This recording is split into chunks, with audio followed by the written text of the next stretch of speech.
Greetings and welcome to this week's episode of Bronx Bombers. My name is Joe Rubenstein and it is Wednesday, July 4th. Happy Independence Day, everybody. Enjoy your fireworks, enjoy your parades, your barbecues, picnics, concerts, family gatherings, all that. And of course, Yankee baseball as well. Sabathia faces off with Julio Teheran in this rubber match against the very talented Atlanta Braves as we try to take yet another series after Giancarlo won it for us last night, or at least put it out of reach with that two-run dinger in the 8th, his 20th. Man, he's looking more and more comfortable, and there's only 5 other right-handed hitters in history besides Stanton with 20-plus home runs in their first 9 seasons, and that's Albert Pujols, Frank Robinson, Ralph Kiner, Bob Johnson, who was an outfielder that came up with the Philadelphia A's back in the 30s, and Joe DiMaggio. Those are some big names. And Giancarlo also made a great leaping catch in the 7th, so great job all around. And my unsung hero from last night is A.J. Cole with a very strong inning plus of relief in a pressure situation. And since we picked him up from the Nationals, A.J. Cole as a Yankee has pitched 14.2 innings, struck out 19, just 6 walks, and given up only 1 earned run. So he's been another major weapon in this killer bullpen. You can follow us on Twitter @BombersPodcast is the handle. You can also send us questions. We'll try to answer each and every week in our mailbag segment here on the podcast.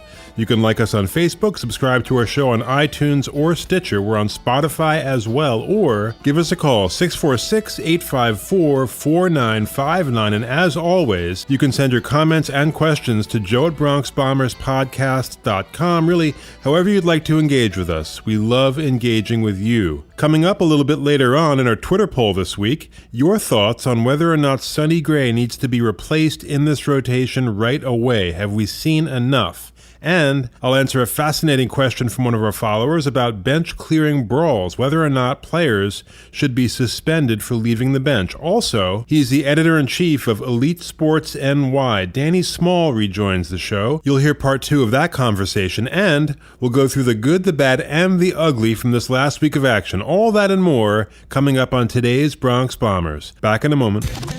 Bronx Bombers Trivia. Which of these players holds the Major League record for most extra base hits in a single season? Is it A, Lou Gehrig, B, Sammy Sosa, C, Barry Bonds, or D, Babe Ruth? The answer coming up a little bit later in the podcast. And now here's Joe with this week's main thing.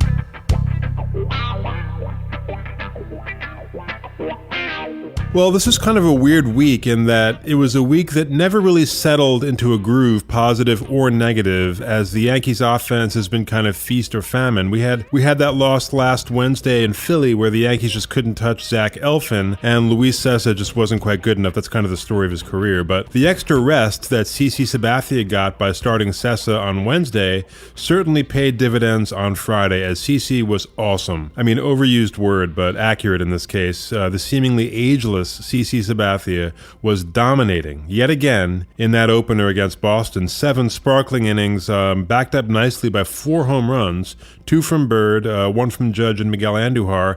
And Sabathia just owns the Red Sox. He just does. I mean, in his last 12 starts against them, since 2015, CC is 7-1 with a 2.57 ERA. And that's a seriously good lineup. I mean, especially up top. I mean, that top 3 of Betts, Benintendi, and J.D. Martinez, that's maybe the scariest top 3 in baseball. And Martinez might scare me more than Betts. He's really amazing. But the Red Sox get a little thin at the bottom of that lineup, and that's kind of the difference, I think, between the Yankees and the Red Sox. But the second game in that series was yet another Sonny Gray fiasco in the Bronx. I'll have a lot to say about Gray later in our Twitter poll section. None of it good. But spoiler alert, it may be time to admit that this is just one Cashman trade that did not work out, similar to the Neil Walker acquisition. But Sunday, happily enough, was the mirror image of that Sonny Gray game. Sonny said after that game on Saturday night, he said, "I was terrible. It's really embarrassing." And, you get the feeling that David Price was like, "You think that's bad? Really? Hold my beer. I got this." And the Yankees just lit him up. 5 home runs off Price. First time in his overrated career that's happened. I mean, this guy never fails to come up small in a big spot. I mean, Hicks, 3 moonshots, 2 of those were off Price.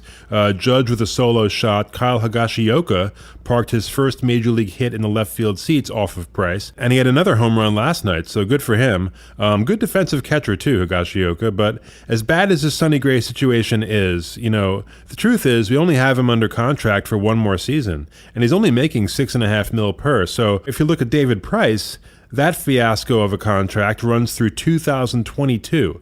So the Red Sox have 4 more seasons of this clown, and they're going to pay him $32 million annually to continue beclowning himself. 4 times as much as Gray for 4 times as long. So enjoy, Boston, enjoy. Now, Monday was irritating. As I said, the past couple of weeks have been feast or famine, and that game was definitely famine, at least in the clutch hitting department. It started off well, but the Yankees ended up going 0 for 12 with runners in scoring position. In June and now this early part of July, the Yankees are hitting just 167 with runners in scoring position. That's worst in the majors. And also in that game, this irritated me as well. Boone decides not to pinch hit for Bird against a left-handed reliever, and Bird is just dreadful against lefties for the most part. I mean, he predictably, whiffed on 3 pitches. But even with all that, even with all those gaffes, we almost won it. I mean, Didi on first in extra innings. Hicks knocks a double into the right field corner, but of course, it bounces over the wall for a ground rule double, and then the final winning home run bounces off of Judge's glove. Just a reminder of how painful baseball can be. But last night was a real pick-me-up. Hicks, Stanton, and Higashioka go yard, and that Braves staff, pretty good, but wild. They walked in 2 runs. So there's been some downers this week, but we're kind of hanging in there. Just 1 game back of the Red Sox, 1 up in the loss column. And on that note, let's dive into the good, the bad, and the ugly as we take a look at the Yankees on an individual level and point out this week's winners and losers. So some of you may have been wondering, how I could talk about that game on Sunday, the David Price game, without mentioning Severino's stellar performance. Well, I was saving it for this, as Sevy is the headliner of our good section. Severino now leads the American League with a 1.98 ERA. And we're only halfway home, but the Yankees haven't had a starter with a season ERA under 2 since Ron Guidry back in 1978. That was 1.74. That was his Cy Young year. And Severino is very much going to be in the conversation for the American League Cy Young. And his strikeout totals, he's actually on pace to obliterate Guidry's strikeout totals from 78. Guidry had 248. I think Sevy is now on pace for 278. And the Yankees just signed his little brother on Monday as well, who Luis says is even better than he was at that age. The Yankees signed 19-year-old Rafael Severino, also right-handed, a little taller than his big brother, 4-pitch arsenal, fastball, slider, sinker, change. So the Yankees continue to stockpile talent. Also good, tremendous in fact, is a guy that I was raving about last week, Aaron Hicks, who's just locked in like I've never seen him, just hitting everything hard, great patience at the plate, and with his defensive capabilities, we're looking at an all-star level performance this past month or so. Hicks is hitting an incredible 461 this week with 5 home runs from both sides of the plate. Yankees now have 5 players with 15 or more home runs, so the long ball is really what's propelled this offense. Another standout is Dellin Betances, another guy that I've been mentioning a lot. Dellin's been just phenomenal. Last 16 games, just 2 hits, 0 runs, 26 strikeouts. Also good has been Gleyber Torres, batting .391 this week with a mammoth 3-run home run off of David Price. 2 doubles, a triple, and 6 RBIs this week. And our other rookie, Miguel Andujar, has been fantastic as well. Miguel was just named Rookie of the Month for June. Gleyber got that award in May. I think Judge got it like 4 times last year. Sanchez as well. So Andujar last night with yet another double. This guy he doesn't do singles, just doubles. Total rocket. He has as many doubles as Gardner and Hicks combined. And that was his 40th career extra base hit in just 78 games. The only other Yankees to do that were a guy named Joe DiMaggio and Bob Musial, who was a star outfielder on those 20s teams with Ruth and Gehrig. So the infusion of youth on this club is paying major dividends. Now, on the flip side of that coin, one of our older players, I think he's actually our oldest position player, makes the bad section this week. Brett Gardner, he's had a tough one. He was a big part of our offensive futility in that loss to the Braves on Monday with a big strikeout with men in scoring position, and he also hit into a rally-killing double play late in that game. Gardy hitting just 125 this week with 0 extra base hits. And to add insult to injury, he received a $2,000 fine for violating one of the league's new pace of play rules. Apparently, he's been taking too long to get into the batter's box. Not sure what's up with that, but Gardy needs to pick up the pace in every way possible. Now, Neil Walker has also been less than inspiring. I don't want to come down too hard on Neil Walker. He's not used to being used this sparingly, but just 1 for 10 this week, hitting 143. And Bird, yeah, he had the 2 home runs on Friday, and I was starting to think that this was yet another case where I kill a guy on this podcast and then he has a great week and happily, makes me eat my words. But, Bird batting just 198 still on the season. And now that Drury is up, Bird could face more limited playing time if he doesn't pull it together. Now, there's only one conceivable candidate for our ugly section, and that is Sonny Gray. Again, I'll deal with him later. The poll this week was about whether or not he should be replaced in the rotation more or less immediately, and I'll highlight some of his truly stinky stats in that segment, but suffice it to say, he's lost me, guys. He's lost me. Honestly, just one too many meltdowns. Actually, a good deal more than one too many. I feel about Sonny Gray right now the way I imagine Mets fans feel about their team, which is just enough. Make it stop. Stop torturing us. I've given this guy his fair share of chances, but it's been a year now, more or less, with him in pinstripes, and I'm sorry to say, he's not cutting it. He just isn't, not even remotely, but I'll get into it later. Back in a moment. Back here on Bronx Bombers, and our featured guest once again is Danny Small, editor-in-chief of EliteSportsNY.com, which covers all the major New York sports teams. Danny's here for part 2 of our conversation, which we begin with a question about the New York Mets. So the dumpster fire that is the New York Mets season, what happened? They started like gangbusters. Mickey Callaway was supposedly some kind of genius, and then all of a sudden, bam, we're back to the same depressing fiasco that we've seen year in and year out, with the Mets finding new ways to torture their fans each and every game. Is this just bad luck, or are there some organizational issues here, and maybe the Mets need a new GM and have to go about constructing their team a little differently? Yeah, you said it, they got off to such a great start. Callaway was, the hero when they were 11-1, pushing all the right buttons, and since then it has just been, a complete 180. But it seems like, they spent money in the offseason. They brought in some guys. They brought Jay Bruce back, Todd Frazier, and, the veterans they brought in really have not been producing. Conforto's been struggling a little bit. There's been some injuries, basically to every part of their team. And I really think this might be the year, the final straw for Sandy Alderson, because, things are just going so poorly, and they're dropping in the standings every day. They lost 6 in a row. Even after, they had a nice little winning streak, kind of looked like, okay, maybe they turned it around. The offense is putting some things together. But, for Mets fans, you have to feel like there's some black cloud hanging over you because there's just so many injuries. And every time it looks like things are about to turn around, it goes just back down the tubes. You think they move DeGrom or Syndergaard before the deadline? I don't think they will, but I think that would be a good idea for them because, if you look at some of the teams now that have really taken over the MLB, you look at the Astros, the Yankees, the Cubs, these teams have really been, their whole team has been kind of centered around these position players and these everyday guys like, Altuve, Carlos Correa. Now you see the Yankees with Judge, and Torres looks like he's going to be that guy. And I think they could really do well for giving up one of those guys, DeGrom or Syndergaard, bringing back a Hall, and just trying to reset the farm system and just basically not – I don't want to use the word rebuild because I think that might be a little drastic to say that, but they have to kind of reload a little bit. Now, the Knicks, who we touched on before, selected Kevin Knox last week in the draft, 6'9" small forward from Kentucky. Now, there was some boos when he was picked, but that's nothing new. But I liked his reaction to that. He said, he wasn't fazed by it at all, and pointed out that they booed Porzingis on draft night 3 years ago, and look how that turned out. Now, I know you're pretty high on this Kevin Knox pick, so with McCall Bridges still on the board when the Knicks picked Knox, ultimately Bridges ended up with the Suns. But Danny, tell the listeners why the Knicks made the right call in picking Kevin Knox. I'll be honest, I was kind of 50-50 on both of them. I liked both of them a lot, so I was kind of in the idea that, either one of them, I was going to be happy with it. But I think with Knox, you're getting a guy who is 18 years old right now, so he is young. And basically, all you hear about with David Fizdale is that he's player development guy. He can really develop young guys. So you go with the guy with a really, really high ceiling, super athletic. He's long. He can kind of play this positionless NBA game that, is really becoming the way that all the teams are kind of moving.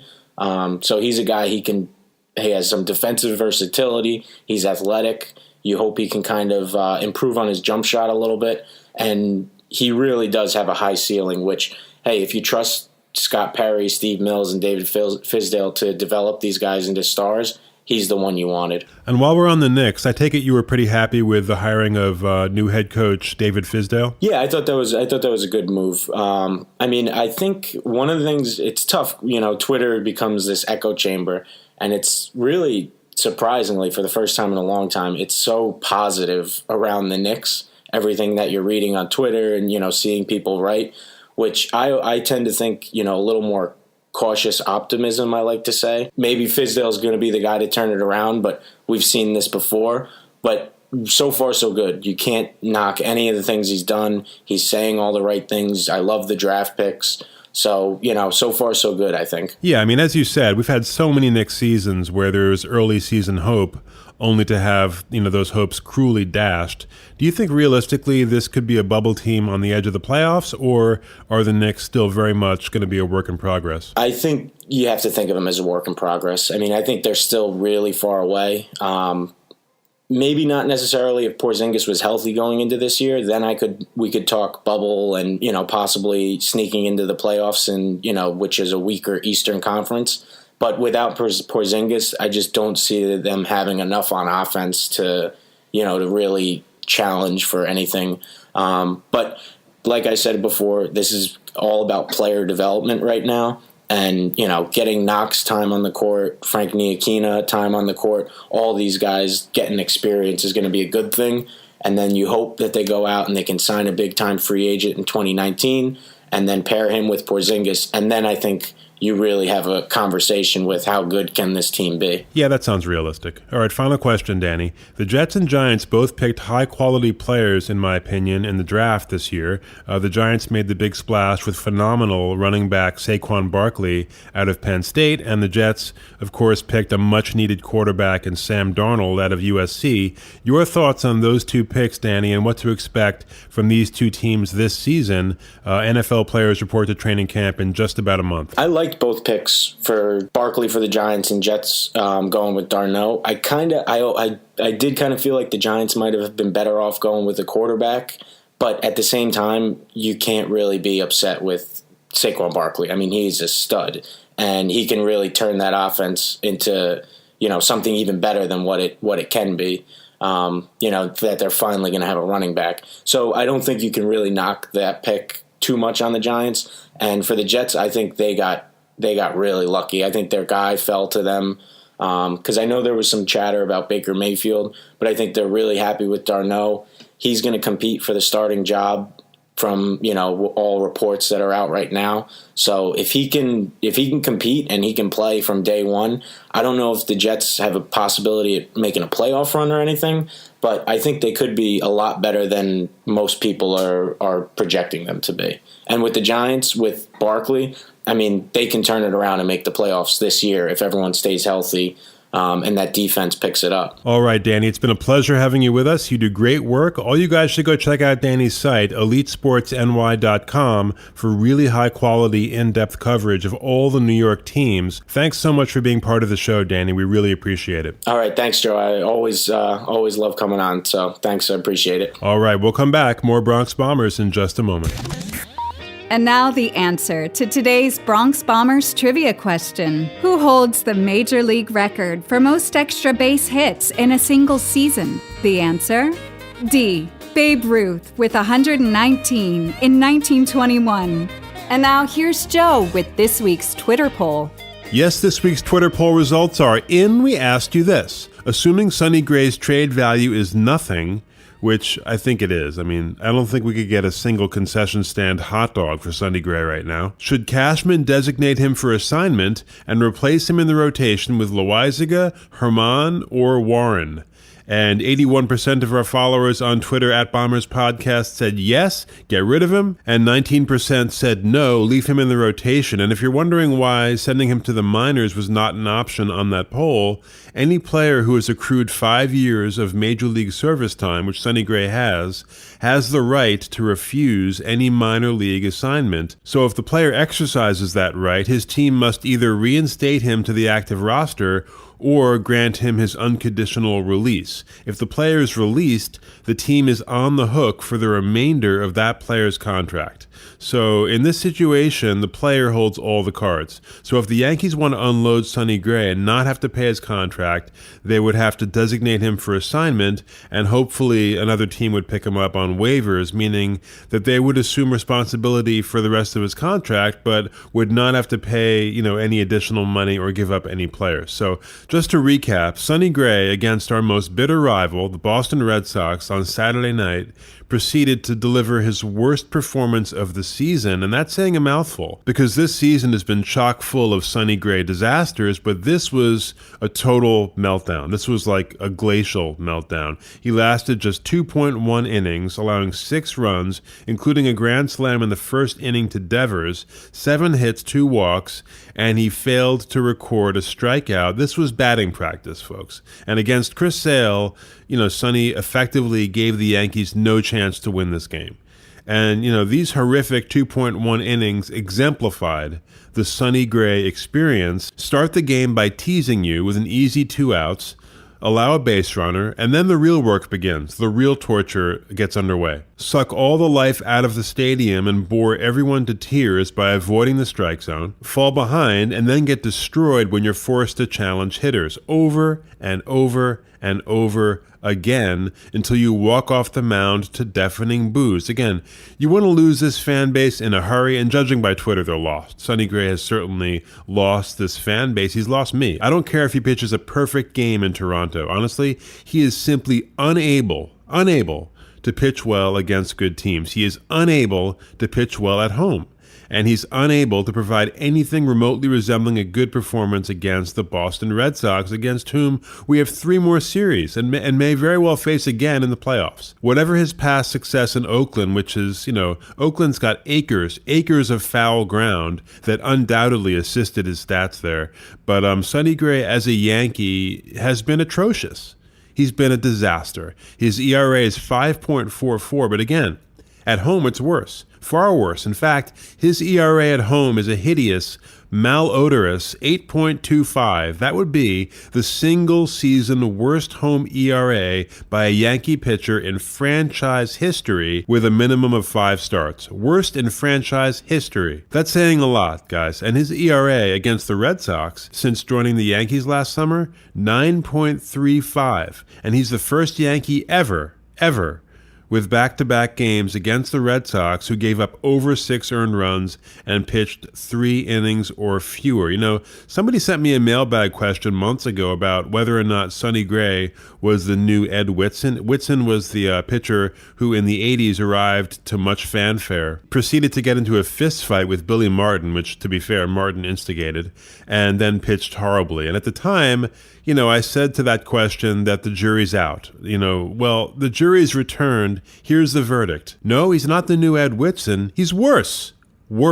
Whitson's ERA in 85, his sole season with the Yankees, was 4.88. Sonny's is trending towards 6. And yeah, Sonny was honest after the game. He said he was embarrassed. He said if he was in the stands, he would have booed himself even louder. So what? I don't care about his post-game interviews. I don't care about his feelings. I do care about the fans' feelings. And I care most of all about winning this division. And the fact remains, the Yankees have lost 9 of Sonny Gray's 16 starts. And if we lose this division yet again to the Red Sox, you can point your finger right there as to the reason why. Now, there hasn't been a single member of this team that has been more destructive to our goals than Sonny Gray. And I did my best to be fair. I defended him. I supported him when he had some good outings against crappy teams, but it's over. I want him out. I want him gone. And I want Chasen Shreve, our lefty who specializes in getting no one out. He's like Sonny Gray's spiritual twin. Staple him to Sonny's pants legs so they can take that trip out of here together. This is a trade that simply did not work out. It happens, and it doesn't negate all the great work Cashman has done, but there's no point in denying it anymore. This guy, he was acquired with the thought that maybe he'd be a number 2, worst case scenario, number 3 in our rotation. He hasn't even been a number 5. He's been total garbage. And if you disagree, if you think that's harsh, picture a home game right now against anybody. Okay? Picture Sonny Gray on the mound. And then picture either Loaisiga, Herman, or Adam Warren on the mound. Which of those pictures makes you want to throw up? I thought so. All right, from this week's mailbag, our question of the week here on Bronx Bombers comes from Artie in Yonkers. And by the way, the email is joe@bronxbomberspodcast.com, or you can find us on Twitter @BombersPodcast is the handle, or give us a call, 646-854-4959. If you have any questions you want to have us answer on any future episodes, we are more than happy to do so. And Artie writes, Jim Riggleman, the manager for the Reds, said the other day that he thinks Major League Baseball should change the rules and prevent benches from clearing by suspending players who leave the bench like they do in the NHL. Do you agree with this? Well, thanks for that question, Artie. It's a good one, and the answer is no, I don't agree with it. But I do think that players should police themselves and not leave the bench for tiny incidents like the one that inspired Riggleman's remarks. So for those who didn't follow it, it was like a little conversation, a heated conversation between Reds first baseman Joey Votto and Brewers catcher and ex-Yankee Eric Kratz. Votto was jawing with the umpire about a strike call, and then Kratz got involved.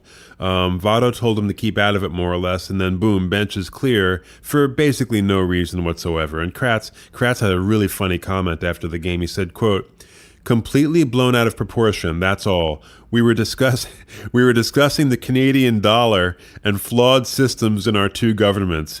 He was coming from because Votto's Canadian. He was coming from a different side of it, and we were just discussing those kinds of things," unquote. That's funny.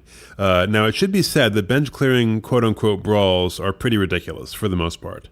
They aren't really brawls. They're like a bunch of players milling around, sort of like they're at a church social where everybody's had too much caffeine, and, with a few exceptions. But, you can't legislate away something that essentially has no real negative impact on the game. In hockey, I understand it because those are real fights. And in basketball, I totally understand it because, you had that disastrous brawl between the Pistons and the Pacers a few years ago where that went into the stands, and that was like a criminal situation, really. But, I think the no-leaving bench area rule in the NBA started before that, back in the 90s, but I can't recall anything really truly vicious like that Pistons-Pacers melee happening in baseball, at least not in this era. I mean, maybe it did back in like the Ty Cobb era, but he was like a genuine psychopath. So I get Riggleman's point. He wasn't irritated so much by any threat of violence as he was by the fact that the Votto-Kratz interplay simply did not warrant the bench's clearing, and it was a waste of time, which it was. But rather than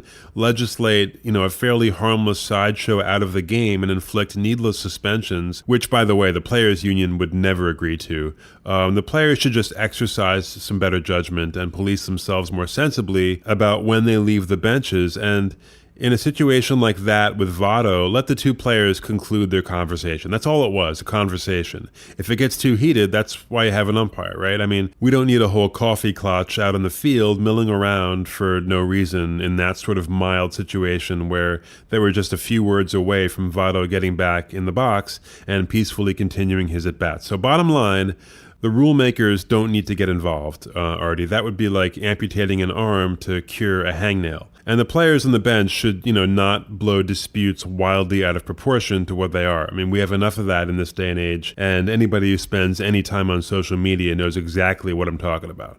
But thanks, Artie. Great question. And that'll do it for this week's episode of Bronx Bombers. Again, don't forget, you can subscribe to this podcast on iTunes or Stitcher, find us on Spotify, follow us on Twitter @BombersPodcast is the handle, like us on Facebook as well, but most of all, have faith in the Yankees. We'll see you again next week.